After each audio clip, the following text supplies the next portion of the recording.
That's right. It's National Accessible Air Travel Day. Thanks to Michelle Irwin and the folks at All Wheels Up. And I am Dave Stevens. And normally you see me on the Geary Stein and Stevens show. But today we are helping out our friends at All Wheels Up. And I am so excited to talk about what we are representing and what we have going on with our friends at All Wheels Up. So let me start bringing in our folks on this wonderful panel. Let me, of course, first bring in the president and the person that created All Wheels Up. That would be Michelle Irwin. Michelle joining us from her home. And of course, she's a big part of what we do with this conference. And we'll have more of that later in our show. But Michelle, I wanted to say hi and welcome and talk a little bit about what All Wheels Up has meant to you. And again, we are here. I'm here at the Outer Banks on vacation. Michelle is at her house. But tell us a little bit about what happened, why you created All Wheels Up, and where we are with this amazing day. Yeah, Dave, thank you so much for this wonderful opportunity. I really appreciate being here to talk about all things accessible air travel. It really is a passion of mine. I started All Wheels Up back in, I think 2010 now. And it started because I have a child who has spinal muscular atrophy, and we learned really quickly how difficult it was to travel as someone who uses a wheelchair. We had a bad experience. At that time, my son was very small and his wheelchair was small, but we still had, really difficult hurdles. And I was sitting on the airplane and I was upset, and I just didn't understand why there wasn't a wheelchair spot on the airplane. And so when I got home, instead of just being frustrated by the situation, I started looking up, are there organizations, working on accessible air travel in the vein that I wanted it to look like, which was a wheelchair spot on airplanes. And at that time, there was no organization working on it. And so I just decided to, I just wanted to, get the research out there. So I started All Wheels Up, and we started funding research to prove that a wheelchair spot could be technically feasible. And we've gotten this day. It started out a couple of years ago, and here you are. And we've got some great people who are part of this All Wheels Up initiative, and I'm going to start bringing them in here if I can here. So let's see. We got bringing in Alex Gardner, Alan Chalette, and of course, Stephen Cullen, all wonderful people who are a big part of our organization. And I'm going to kind of let you guys roll with it.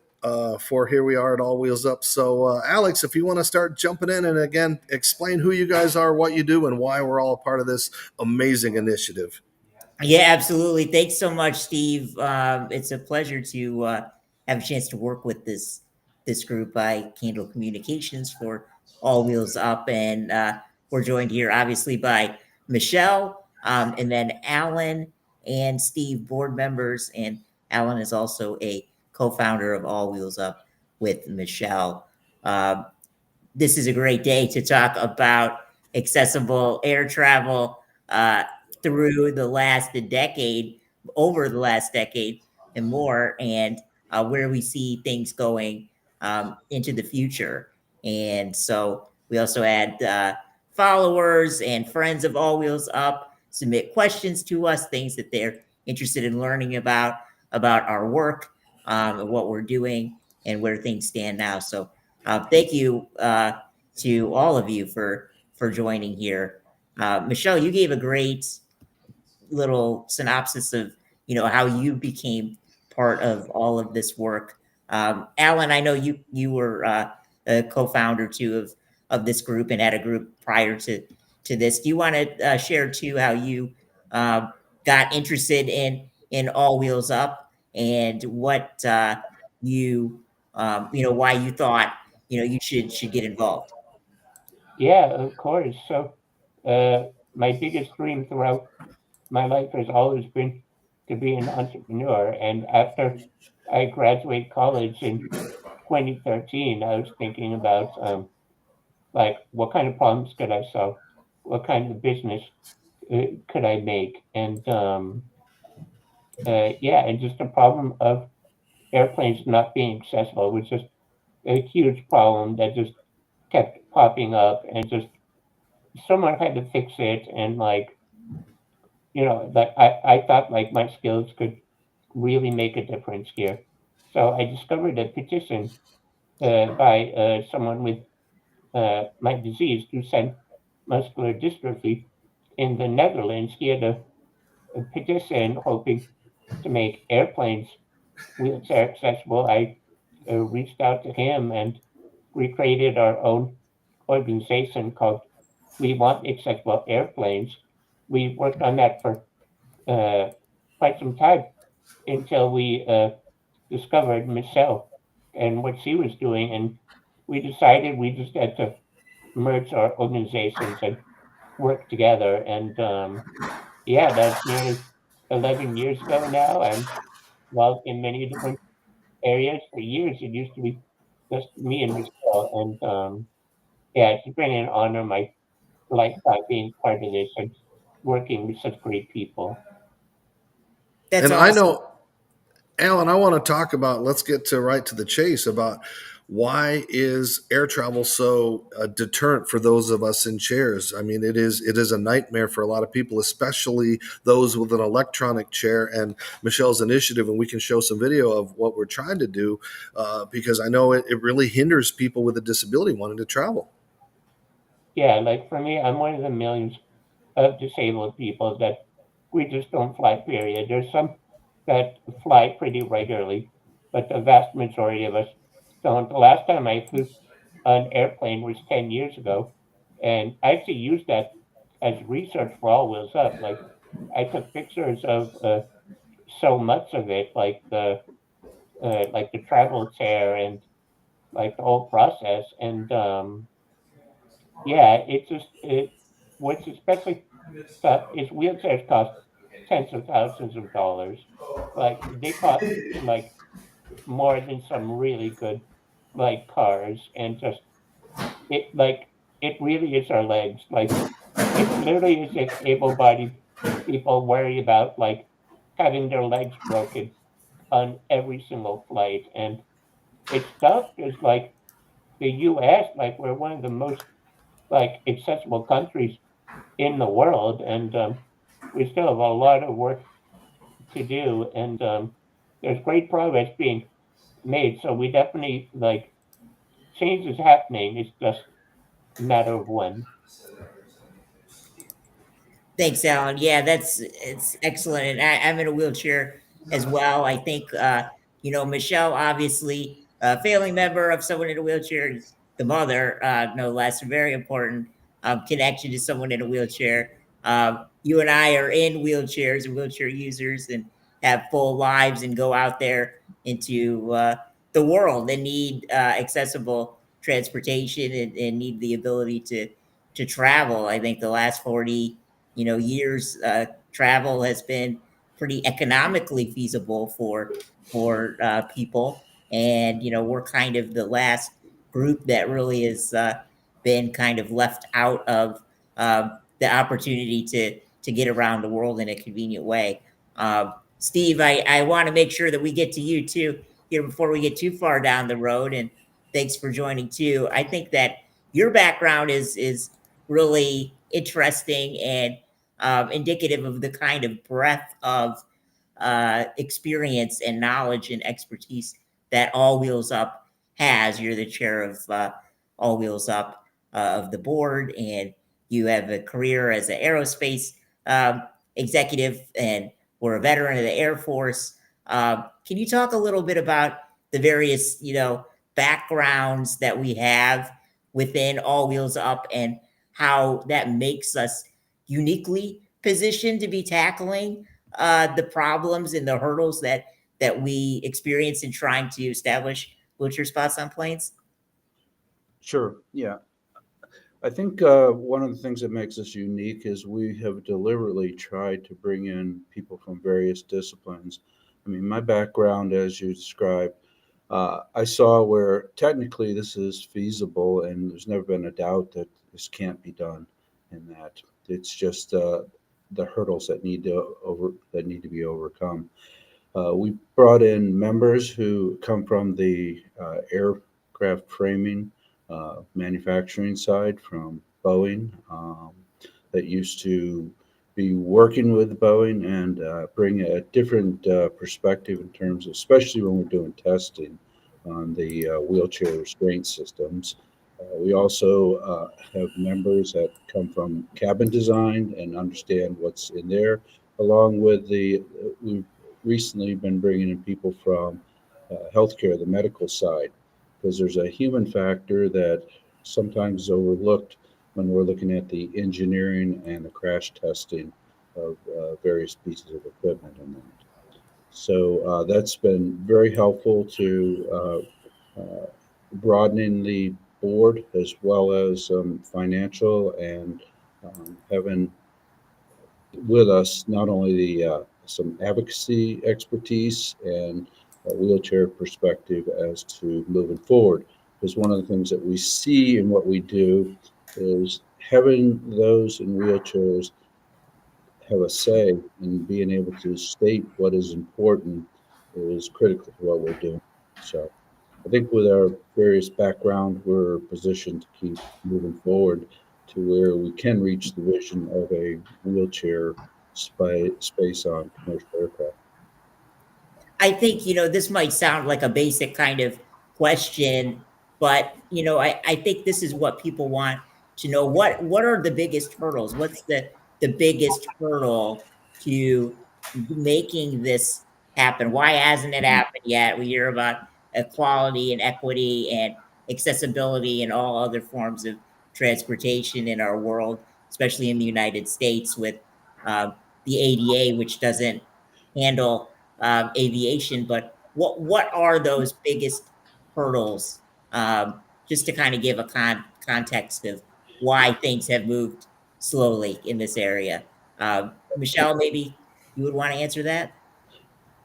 Sure, I'll jump in and then I'll let Steve go. I think he's definitely intrigued by this question. Yes, the ADA, there's a big misconception there.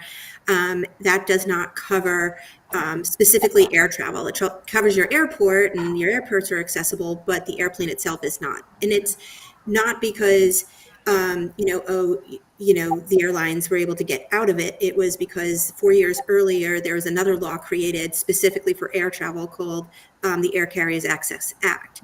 And so within that law, it's a little broader scope and just didn't really define things maybe as well as the ADA.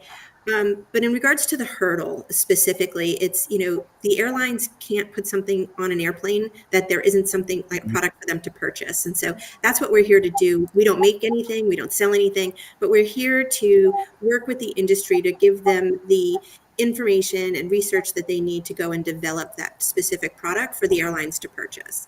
Now, wait, before Steve jumps in, we do have a way to support us for those that are watching and listening, being able to help us, and they can go to bonfire.com and help us by buying one of our shirts for AWA National Accessible Air Travel Day. I have mine, but it is a gray one. The orange ones look great. And again, you can purchase those. They'll get to you and you can show your support or get it for somebody that you know that's in a wheelchair, because again, what we're trying to do is really, really important, and it affects so many of our friends and relatives and people. So, Steve, let me get back to you so you can answer Michelle's question.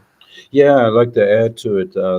From the technical standpoint, last week I happened to be at the National Institute for Aviation Research, in which they're conducting one of our, we would probably call it crash tests, and where one of the hurdles right now is, even though we know technically this is feasible, and that there are tests that need to be done. And the tests that we were conducting last week, we did 4 of them, and they're on the wheelchair tie down and occupant restraint systems. And these systems have been tested for ground transportation, but when we get into testing for aviation, we're not only looking for the testing of that horizontal, but there's a vertical piece of the testing that isn't done. And through these tests, in which we go out and we have to find funding. Muscular Dystrophy Association provided us our initial funding for the tests we were conducting last week, and then we get support from companies like Q Strains that provide not only expertise but products that we can test. And from it, we see the successes where even when there's failures, when something doesn't work, these are things that need to be done that then get fed into uh, all of our research. Once it's done, is open to everyone. We roll it in. Hopefully, the FAA will find value in what's been done as they set up the standards and the criteria as to how you implement this in an aircraft. So there's tests like this going on to overcome the hurdle. There's also the need for studies on the economic piece of it. And one of the things that we advocated for and is in the FAA Reauthorization Act is to conduct a study to look at how do you do this from an economic, and it could be from a tax percentage tax, or it could be marketing factors, it's other things, but that's an important hurdle that has to be overcome, as well as the testing of the technical ones. So I hope think that, you brought up a lot of great points, a couple different points too that I wanted to talk about today, Steve. So thank you so much. I guess like first to this crash testing, uh, it sounds pretty serious, right? It's we're literally strapping these wheelchairs and wheelchairs that have already that are electric heavy duty wheelchairs that are already built around vehicle crash testing standards, so they're already pretty rigid and strong. And then so you're testing them against the force like forward forces as well as downward, in vertical forces. Is that right? yeah, that's correct. I mean, last week we were doing two. The first test was that, as you call it, the vertical, and that with a 30 degrees and going at 14 Gs. And then we did a one where the wheelchair was looking at yaw was 10 degrees off, and then at 16 degrees, what happens to the restraint systems. So when these are being done, they're being recorded and everything is hooked up so that we can get the data for if there is a failure, we're able to see what went wrong so that manufacturers, engineers, and designers can take corrective actions for these to withstand what's required in these, what we might refer to as crash test from an aviation, which is that forward and the vertical and the yaw. So there's a number of things to be looked at. And again, a lot of great work's been done on the ground, the surface transportation. And there's some work being done now on the how do these certified wheelchairs withstand an aviation emergency situation. For us, our focus, though, because there has not been a lot of research on it, is on the tie down and the occupant restraint system. That's really great to know, and I think this is also kind of what sets All Wheels Up apart from a lot of the other advocacy groups that exist promoting wheelchair accessible travel and wheelchair spots on airplanes. Is that right, Michelle? I mean, we're kind of the only group that's really focusing so much on research, and that's not all we do. Obviously, we're advocating and working with lawmakers as well. But this is a substantial part of what we do, and that's unique. Yes, All Wells Up, I think is one of the only organizations with the sole focus on accessible air travel, and also specifically funding and conducting research on the technical side, as well as, white papers supporting medical needs and things like that. So absolutely, we are definitely unique in regards to also the way that, we use our research to advocate to push, accessible air travel forward. So our message has always been positive and responsible, and part of that is meeting the industry halfway. We mimic ourselves like a cure-based nonprofit. And so think of how a cure-based nonprofit, starts the initial research on something, and then a larger pharma company will, take over. That's how we've positioned ourselves. And I think that's why we have success with the industry. We have skin in the game, and when the industry has questions, we help them fund it. And we've created this amazing day. I know a lot of work that Michelle has gone into, a lot of letter writing, a lot of campaigning, and this is how people can support us. They can either go with a direct donation, donate your vehicle, stock, your gift card. You can text FLY to 7070, donate on eBay, go to our website. Michelle, talk about how did you get this day finally in the books where it's actually not just National Eating Chocolate Day or something silly crazy. This is something that actually is going to make a difference. Thank you. Yeah, we're really proud of this initiative for National Accessible Air Travel Day. We really wanted to raise awareness for the need to improve accessible air travel. And we understand that accessible air travel is, more than a wheelchair spot on airplanes. And so, this day is to recognize that accessible air travel is needed for all disabilities, and the work that's needed and the funding that's going to be needed for that as well. So on August 19th, which was just yesterday, the nation celebrates National Aviation Day, where we celebrate all of the accomplishments done in aviation.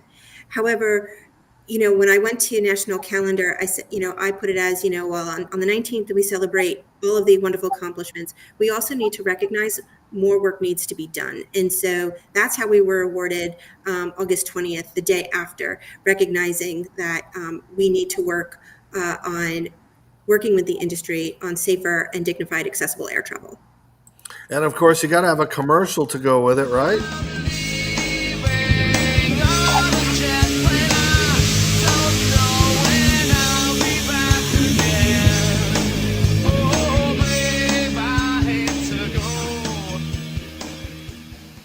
I love that, Dave. But we also have to talk about, and we're going to get Steve and everybody involved here in just a couple of minutes, this amazing conference that you guys have set up over the years that really has made an immense, mark in with airlines and people and politicians and Tammy Duckworth and Pete Buttigieg. And I know it's coming up in a couple of weeks once we get this holiday going. So, Michelle, talk about the love and everything that Alex and Alan and everybody puts into this amazing conference that you've had really, really successful getting people involved with All Wheels Up. Yeah, first and foremost, I want to recognize and really give a shout out to our amazing board. The All Wheels Up organization has really been able to push this initiative forward because we have an amazing board, and some of them obviously are here, and Steve Cullen is our chair, and our board is we're all volunteer, and they do spend countless hours, and that's also included in this conference that we put together for the industry to just have really robust and honest conversations on accessible air travel. And so we started this global forum back in 2017. At that point, there was only 25 people in a room, talking about accessible air travel. And I'm really proud to say last year we had 165 registrants. And those organizations include, Boeing and Airbus and the airplane seating manufacturers. And as you can see there, Tammy Duckworth, and she was our fireside chat. And so this has really grown to really be a room to really have those difficult conversations and really move the initiative forward. And I'm really grateful to the board who helps really facilitate and pull it all together, because this can't be done by one person. This really is an initiative by a lot of passionate individuals.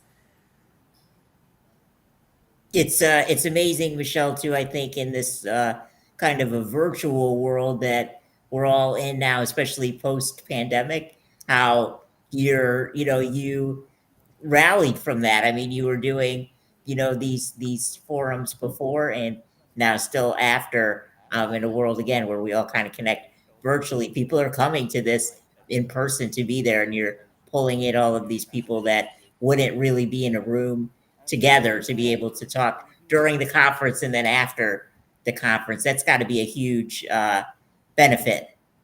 And Steve, does this give you hope that you're going to be able to travel again in the near future? I think with what we're doing, I think you're going to see traveling that will become more open in reality for those who cannot travel now, or um, see that the increased risk that's associated with air travel has deterred them from going. So our efforts and what we're working with in a collaborative, positive way to move it forward. Yeah, I think we will. And as Michelle has stated, it's more than just the mobility, it's accessible air travel across the board. And so I think we will see going forward more uh, opportunities for travel as we open up. And Alan may be able to comment on that too, in terms of how he might see that. Yeah, Alan, are you going to come back to travel?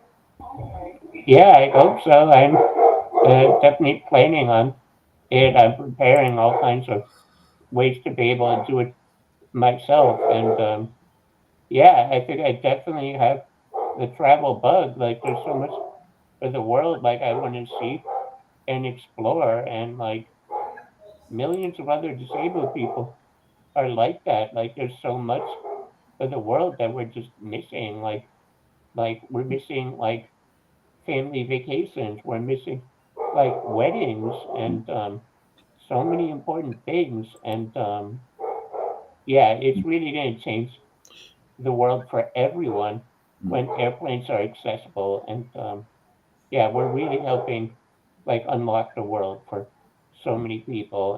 And yeah, I've been in this 11 years, and the progress we made has been enormous and really fast when you consider that like it's the government and industry. And yeah, we're very optimistic about the future.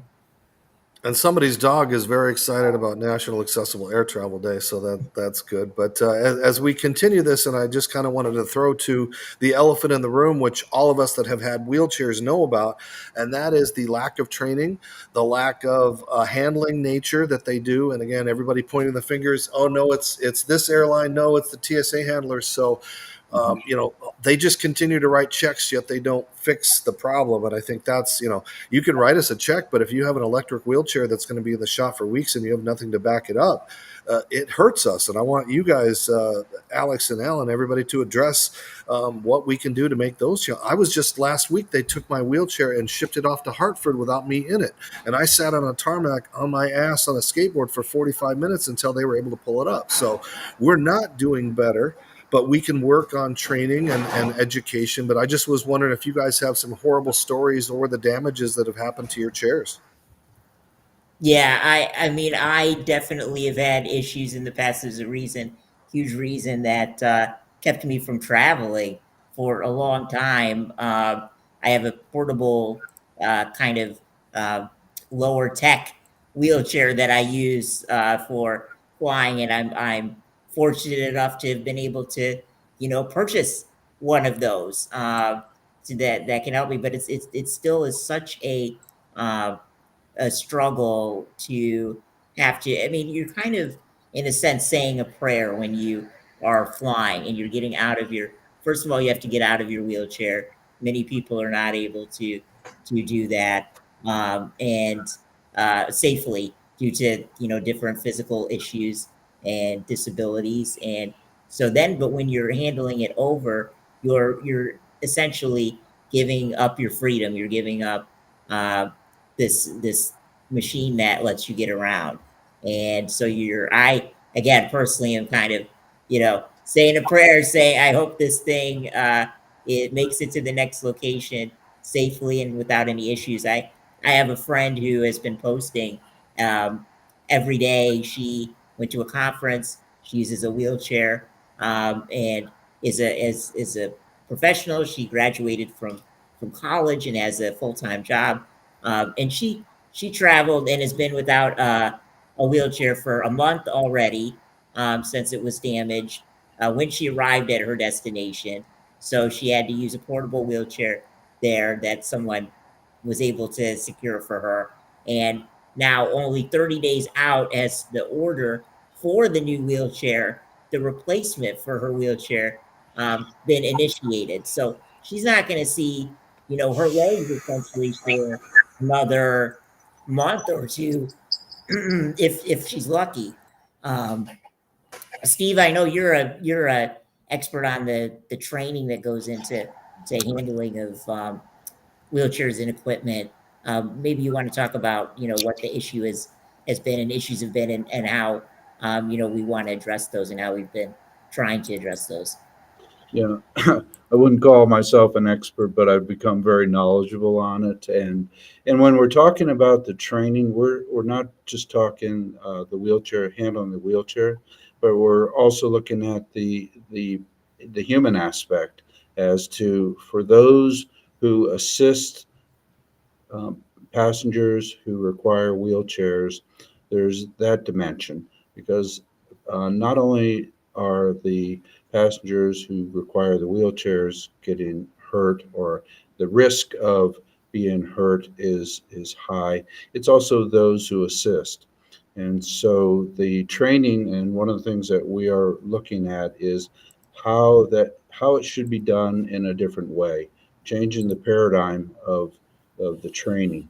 Want to be able to look at more of a healthcare focus in terms of how they're trained in assisting people with wheelchair requirements. So it's a different way of looking at it, and it's also taking in perspective anyone who is assisting and preventing them from getting hurt in the process. And it's going to be there's been a lot of movement. It was addressed in the FAA Reauthorization Act. We put in, working with Paralyzed Veterans of America and about 40, 50 other organizations, submitted our input to it, which starts with the input from the person, the passenger who requires the wheelchair, given their input on how that training should be done, and listening to the passenger along with any caregiver. So there's a lot to be done, and there is a lot less than that next month when we're bringing together stakeholders. We have a panel that will talk about various aspects of it. So more than just the wheelchairs, and that's extremely important with the wheelchairs and scooters, but it's also that human aspect. And you raise a great point. You raise a great point, and I know Michelle and Alan and Alex, we've all experienced this. We are so vulnerable when we're at airports, and we're already going to be stared at enough as a sideshow almost, and then to have people with lack of training. And I think we need to teach more empathy instead of sympathy, so they know what we're going through. I know they've got the TSA cares things that are starting to happen, but that training, you're dealing with barriers of language, where many of these trained people don't speak English, and they're not, and they're used to a certain culture and a certain way of handling things there. And I know, so some of my personal experiences, the worst part is how they handle treating us, and bringing us special attention and getting over the loudspeaker. If somebody with a disability, please check in. I mean, we don't need that. We're already stared at as enough. And I think we really need to get behind the trainings. And I don't know if it's the airlines that can work better with TSA, because again, they're separate entities. Mm-hmm. The people that handle stuff are not hired by the airlines. I think you've got, it's a good point. And I think you have to look at it from when you enter the airport to when you exit, and all the training that's required for anyone who's assisting along that journey needs to be looked at, as far as how the training is done. And training for different members has to be tailored to how they function. It's the same way in an emergency situation in the aircraft. It's the aircrew that's needs to be trained to manage that, and that's different than someone who's assisting you going through the airport. So a lot of work to be done, and that it's moving in the right direction.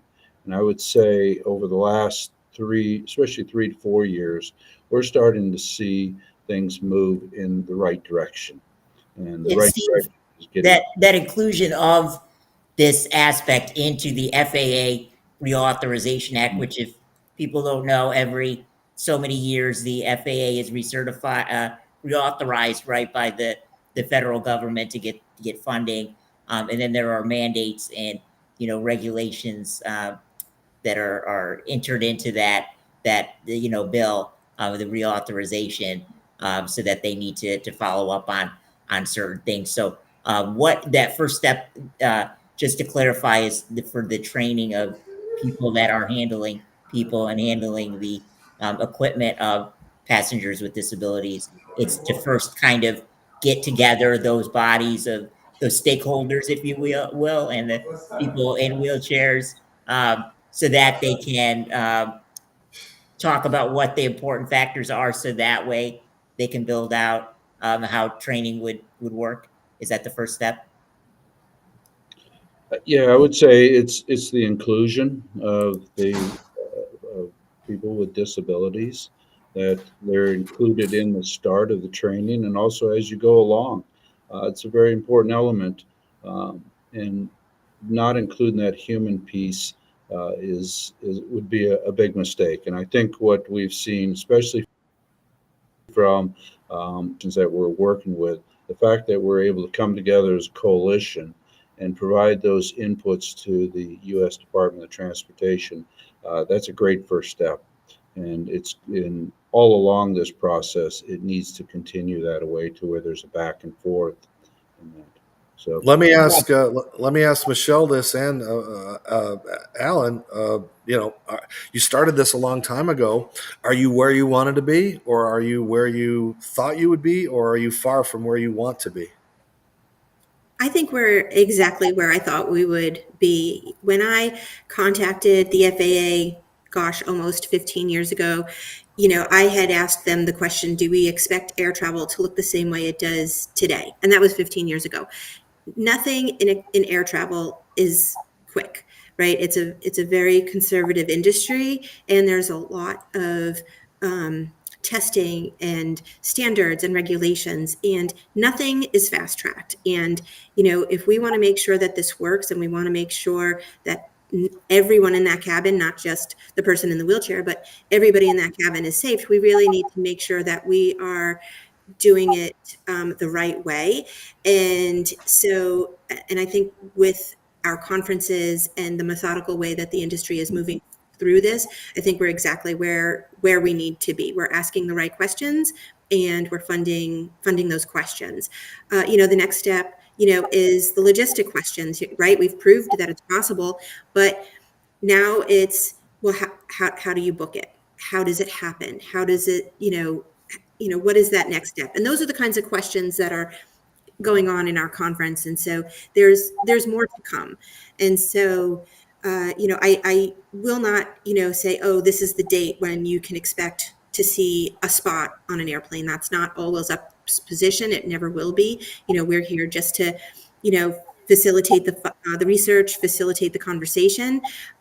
We have to respect the industry for what they stand for, and we're just really, we're grateful to be a part of it. Alan, what about you?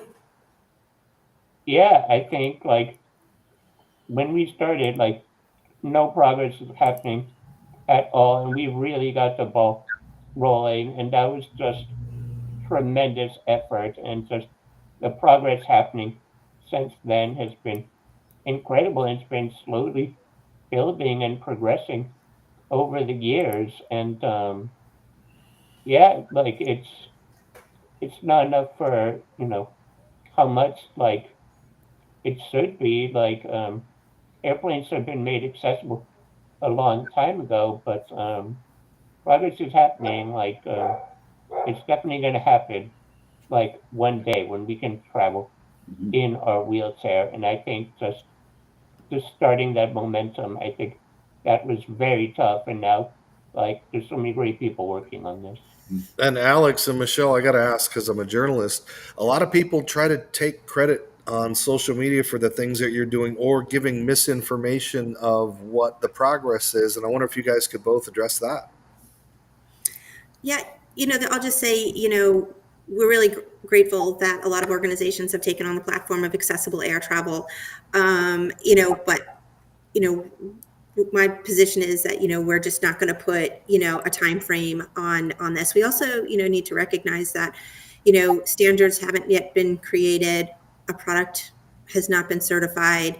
A product is not in a catalog to be sold to an airline, and no airline yet has committed to putting this on an airplane yet. So I think our message remains the same, where our positive messaging is, we don't blame and shame the industry for where we are today. We just want to move forward collaboratively.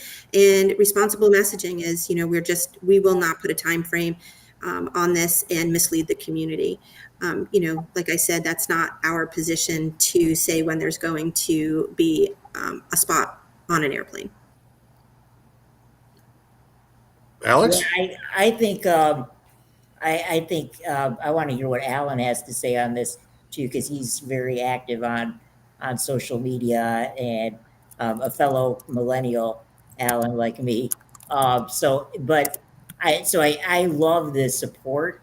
I think there's been a lot of great um, individuals stepping up and talking about their own experience, and there are so many excuse me, so many people that are seeing those stories and things online and are saying, wow, I had no idea that these were issues that individuals in wheelchairs face. It's amazing to see the people that just did not know, but that want to participate in an active way, in a positive way, to try to change things and to say, hey, why is this? Why aren't we further along? Who are the people that need to take some action? But yeah, I really I am encouraged by the things that I see online and the folks that want to talk about um, where we are. And I think, like Michelle said, it's all of us coming together to work and address this problem because there are issues, and we know it. You're speaking to the choir, so it's great to have the support and just attention. I think from an audience and public. One other element of this is focus more on equity today, right? Where we are thinking about, which is great, and diversity of ethnicity and culture and background, and all of our is everything that we have is fits in this. We make up people in wheelchairs, make up all kinds of different individuals from all different backgrounds. This is the perfect time, while the world is trying to right some of the wrongs in our society. This is a perfect time for us to take this mantle up and move it forward. And And so I love it. Michelle doesn't get enough credit too. I know you guys work hard, Alan and Alex and Steve, but I mean, Michelle's brought in some heavy hitters like Tammy Duckworth, Pete Buttigieg. I mean, you've been in DC, Michelle. I mean, we're making great progress. I see you at Capitol Hill, and they're listening, and I really appreciate that work that you've done and the positivity that we have going forward. Absolutely. The industry, congressionally, we have a lot of support. I want the community to recognize that and know it. I think, the community still sees that, there might not necessarily be the progress that they want, but the progress in regards to the open-mindedness and willing to have the conversation, and their eyes are not glazed over when you say, or fear when you say a wheelchair spot on airplanes, they're engaging in the conversation. We had 165 registrants for last year's conference, and we're expecting this year's conference to be the same or even bigger. And we're having this year's conference at the Volpe Center, which is, a research arm of the DOT. So, yeah, the stakeholders are engaged, and I think that's really telling of where we are moving. If I could add, I think it's important to also note that support we're getting when we've been advocating for certain changes from a legislative standpoint has been bipartisan. And when the FAA Reauthorization Act was approved, that was a bipartisan act. So we're seeing cooperation in areas that one might not think there's cooperation on the Hill, but we've been when we in 2023 we hit 26 offices in 2 days, and that's a lot of movement. And it was both on both sides of the aisle, and so it's encouraging to see that, because this is definitely a bipartisan issue. And so great support there, and we appreciate that there's dialogue. And what we saw during this past year was a huge movement forward to accessible air travel. So. And I have to say, I'm bipartisan because I care so much about Michelle's initiative. And you guys can support us. If you're watching this, you can go to bonfire.com and type in all AWA, National Accessible Air Travel Day. They've got these in orange. They've got them in gray. You can support us. And there's other ways to help support this initiative and cause. You can make a direct donation. You could donate your vehicle. You could donate stock. If I had stock, I would donate. But gift cards, all kinds of things. And we have so many amazing positive things coming up. I think there's also proclamations and things that are coming up. Alex, you want to talk about that? Yeah, and Michelle may be better positioned to talk specifically about the proclamation. And Alan, I know they both worked with legislators and lawmakers. Would you like to take that one? Yeah, I'll definitely jump in there. So, yeah, our advocacy committee created a sample letter to your state representatives to have your state recognize National Accessible Air Travel Day. And we're also asking, if you are in a city with an airport, ask them to also recognize National Accessible Air Travel Day. You can use our sample letter or write one yourself and speak from the heart of why this day is important to you.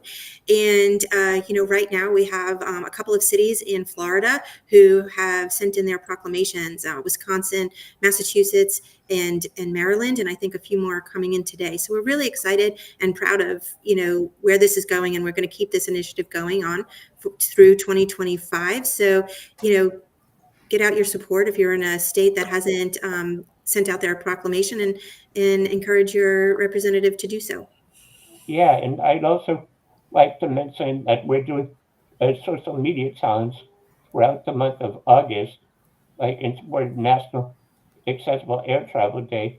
So we're asking people to post a video or picture of yourself wearing orange and telling us what accessible air travel means to you. And if you're traveling in August, we'd love to see a picture of you at the airport or on an airplane. And so be sure to use the hashtag National Accessible Air Travel Day and tag 3 of your friends in asking them to do the challenge. And we're asking people to be creative, and the best post is going to get a $25 Amazon gift card and a T-shirt. It's the T-shirt that we just showed earlier, and yeah, they're great. They came out really good. Yeah, I think that we're. I think too. I'm going to start wearing orange every time I fly. To want the airports to be full, and people. I think that will see these shirts and or people wearing orange or something, and say, what's that about? So the more visibility that we have around this and what we're all doing and what our friends are doing, I think is excellent. And if you know me, I always say, if you're going to stare at me, you might as well give them a show. So orange makes us stand out a little bit. That's right. Absolutely. Dave, if we have a couple questions too that were sent in from some fans and followers prior to this, so if we have time for a couple questions, Go for it. For me to pose to the panel, I think that would be great. A lot of these we've already talked about, so I'm going to kind of skim through here. But there are these accessibility changes that we need for airplanes. Obviously, we talked also about training as well. Are there other airport infrastructure changes that we think would be needed for establishing a wheelchair spot on on airplanes? And infrastructure meaning like, to the airports or those types of things. Yeah, so I'd love to talk about that. In the bipartisan infrastructure bill, there is so much funding to make airports more accessible, and the DOT has been posting about that, like ever since that law passed, I think 3 years ago now, and yeah, they're doing some big improvements to airports that people will start seeing like over the coming years. And I know we focus kind of more on airplanes. I think it's interesting that I think from accessibility, most of the airport, and while you're in the airport, is pretty good for people like us. But I think people always think of, okay, what else needs to be done? If you fix this, what else needs to be addressed? And it's good that we're everybody's thinking through that. Um, and do Yeah. you think that, funding for wheelchair spots on airplanes is largely going to come, or the changes to implement these? And I understand this might not be something we can answer necessarily, but do we see where this funding is ultimately going to come from? Do you think it's going to be, maybe a mixture of the airlines themselves, the airplane manufacturers, maybe the government as well, and whoever feels best poised to answer that? Feel free. Yeah, I think All Wheels Up has done a really great job advocating for funding. Obviously the community helps, fund our research. We're sponsored by some really wonderful organizations to do research. But again, what our budget is meager at best. And but the work that Steve and the advocacy team has done on the Hill has been phenomenal. For example, this year during our pitch to the Hill for the FAA Reauthorization Act, we asked for a Center of Excellence for accessible air travel, which would provide a sustainable source of funding for 10 years. So while we were not successful, say, in getting that Center of Excellence for accessible air travel, we were successful in getting funding redirected to an existing COE specific to work on a wheelchair spot on airplanes through advanced materials, because that was very specific to engineering. And so All Wheels Up is going to continue that position and continue to work to have Congress create a Center of Excellence for accessible air travel, so all disabilities can be researched, and all types of research can be done for whatever the disability is. For deaf, blindness, and neurodiverse are just some examples. But I know Steve did a lot of work on this, and so I'll let him, give a little input here as well. You're muted.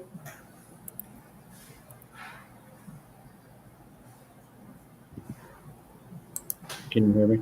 There you go. Thanks. Yeah, I think this ties into a couple of the questions in that when we started looking at the need for a Center of Excellence for accessible air, that was important to address not just what's in the aircraft, but through the whole experience from when you enter to when you exit. And it wasn't just solely on wheelchairs, although it's important to what we do. But there is no reason with technology that's available now that airports and aircraft cannot be made more accessible. So there's work to be done, and as we've talked about during this period of time, it's going to take time to put this together.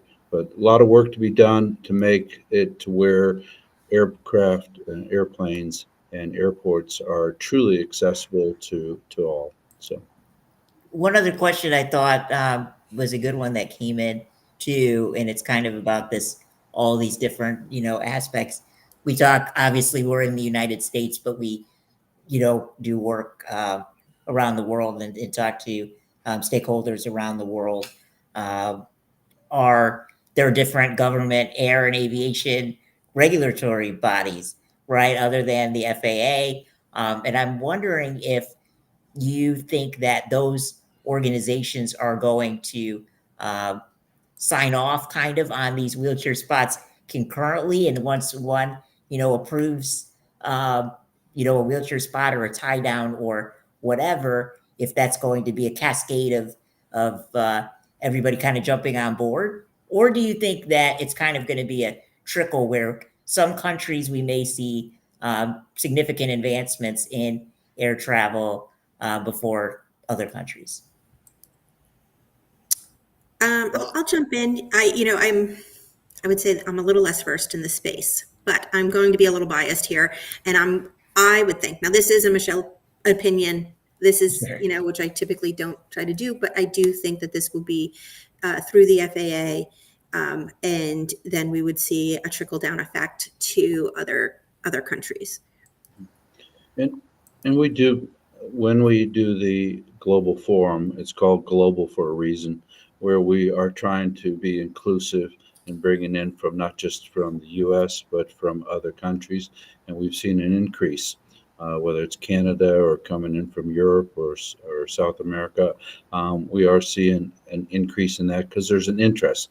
Because when we talk about aviation and air travel, we truly need to be, if we're not, we need to be thinking global, because it is a means of transportation that you've got aircraft coming from overseas into the United States and vice versa. So it's a global issue, and we hope that efforts that we're doing, there's a lot of collaboration and it's moving in the right directions. And you talk about collaboration, and I think I've been to the last three of them, and it blows my mind when you think we might be upsetting the airlines by saying we want this, we need this. We're not protesting, we're not screaming, we're doing it in a wonderful, organic way. And then these airlines, all these people, and I've seen them, it opens up their eyes, and they're like, yeah, how can we fix this? What can we do there? And it's been amazing, Michelle, to get you having all these partners to open up what people thought wouldn't be possible just 10 years ago. Absolutely. Our global forum really is about education, and what we've been able to provide the industry and the stakeholders is, just a growth mindset, as well as in addition to, the research that's happening. But, like we were talking about, collaboration is a keyword this year. And, that's actually the slogan for our conference this year. And our conference theme is Collaborate to Innovate. So we're really excited about this year's Global Forum.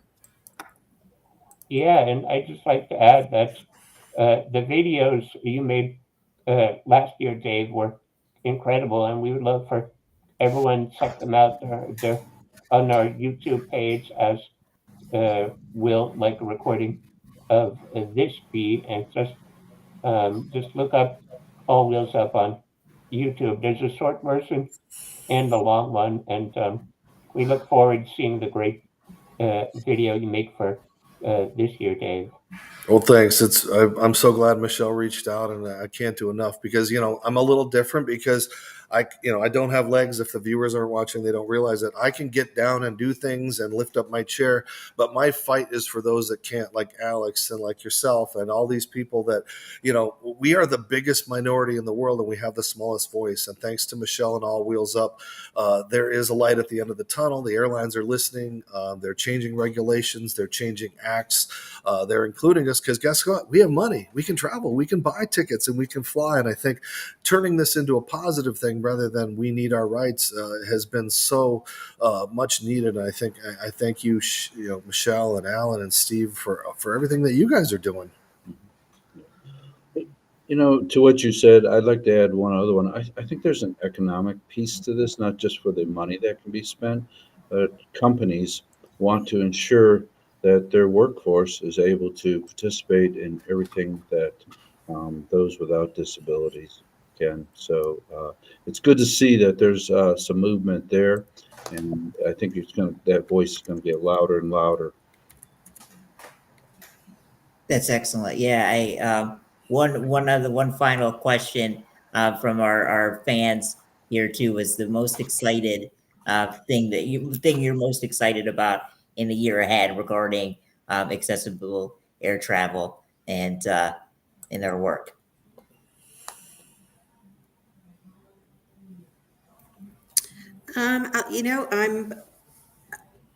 You know, sorry, I'm not even sure how to answer that question. All I can say is All Wheels Up is very busy, and busy is good, right? So I think that's what we're living. We've got a lot of great initiatives.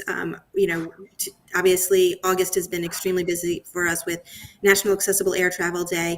September is our global forum. Our team is working around the clock these next 2 months to really make all of this possible.